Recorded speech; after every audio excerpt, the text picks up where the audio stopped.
السلام علیکم ورحمۃ اللہ وبرکاتہ۔ مکرم ناظرین گرامی، ہماری شریعت نے ہم کو چھوٹی بڑی ساری چیزیں سکھائی ہیں، زندگی میں رہنے سہنے کے اعتبار سے، چلنے پھرنے کے اعتبار سے، اپنے بود و باش کے اعتبار سے، ساری چیزیں اللہ کے نبی صلی اللہ علیہ وسلم نے ہم کو سکھائی ہیں۔ آج کل خاص طور سے آج کے ماحول میں ہر طرف ڈر کا ماحول ہے، ایک ایمان والا اپنے اندر اندر خوف اور دہشت میں جی رہا ہے، تو ہمارے نبی صلی اللہ علیہ وسلم کی اس بارے میں کیا ہدایات ہیں؟ خاص طور سے انسان اپنے گھر سے جب نکلے کسی بھی کام پر، اپنے کاروبار کے لیے، اپنی دکان پر جانے کے لیے، کہیں نوکری پر جانے کے لیے، یا اپنے نجی کسی کام کے لیے بازار جا رہا ہے، مارکیٹ جا رہا ہے، کھیت میں جا رہا ہے، کہیں پر بھی جا رہا ہے، تو کیا ایسے اوراد ہیں، کیا ایسے اعمال ہیں، کیا ایسے ذکر ہیں جن کو پڑھنے کی وجہ سے ہماری، جب تک ہم گھر پر نہ آ جاویں، ہماری حفاظت ہوگی، اور دشمن جو اسلام کے اور ہمارے دشمن ہیں ہم پر غلط نگاہ نہیں ڈال سکیں گے۔ اس بارے میں 2-3 ہدایات جو شریعت کی روشنی میں ہم کو سکھائی گئی ہیں، میں آپ کے سامنے ان کو عرض کرنے کی کوشش کرتا ہوں۔ سب سے پہلی بات حدیث پاک ہے، مسند بزار کی روایت ہے، بڑی عجیب روایت ہے۔ اللہ کے نبی صلی اللہ علیہ وسلم فرماتے ہیں کہ اذا خرجت من منزلک فصل رکعتین تمنعانک مخرج السوء۔ حدیث کے الفاظ ہیں، یہ اس کا ترجمہ یہ ہے، خلاصہ مفہوم یہ ہے کہ جب تو اپنے گھر سے نکلے، اللہ کے نبی نے ایک صحابی سے فرمایا جب تو اپنے گھر سے نکلے تو نکلنے سے پہلے 2 رکعت نماز پڑھ لیا کر، تو یہ 2 رکعت نماز تجھے برے نکلنے سے بچائیں گی، یعنی باہر نکل کر کوئی بری تیرے ساتھ مصیبت نہ پیش آ جاوے، اس سے یہ تیری حفاظت کریں گی۔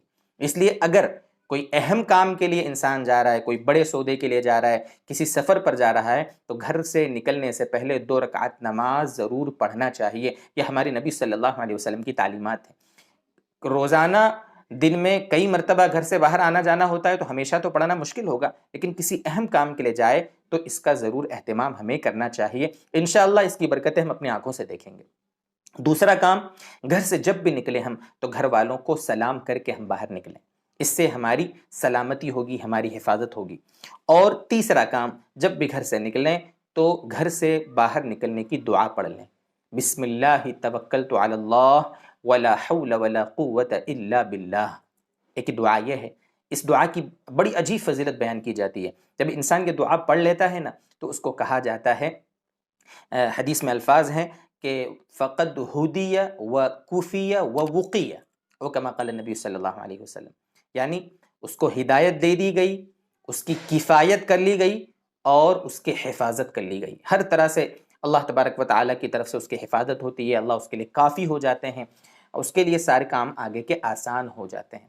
اور حدیث میں دیگر الفاظ بھی آتے ہیں کہ ایک شیطان دوسرے شیطان سے کہتا ہے، کیا کہتا ہے کہ تیرا اس پر زور کیسے چل سکتا ہے، یعنی جو گھر سے باہر نکلا ہے اس پر، اے شیطان تیرا زور کیسے چل سکتا ہے؟ کون انسان؟ جس کی حفاظت بھی کر لی گئی، جس کی کفایت بھی کر لی گئی، اور جس کو ہدایت بھی دے دی گئی۔ تو بڑی عجیب فضیلت ہے یہ، اس لیے اس دعا کا اہتمام بھی کرنا چاہیے، سلام کر کے گھر سے باہر نکلنا چاہیے، اور اگر ہو سکے تو 2 رکعت نماز پڑھ کر نکلنا چاہیے۔ انشاءاللہ جب تک ہم گھر نہیں آ جائیں گے تب تک ہم اللہ کے فرشتوں کی اور اللہ کی حفاظت میں رہیں گے انشاءاللہ۔ اللہ تعالی ہمارے جان مال کی سب کی حفاظت فرمائے، خوب برکتیں نازل فرمائے۔ وآخر دعوانا ان الحمد للہ رب العالمین۔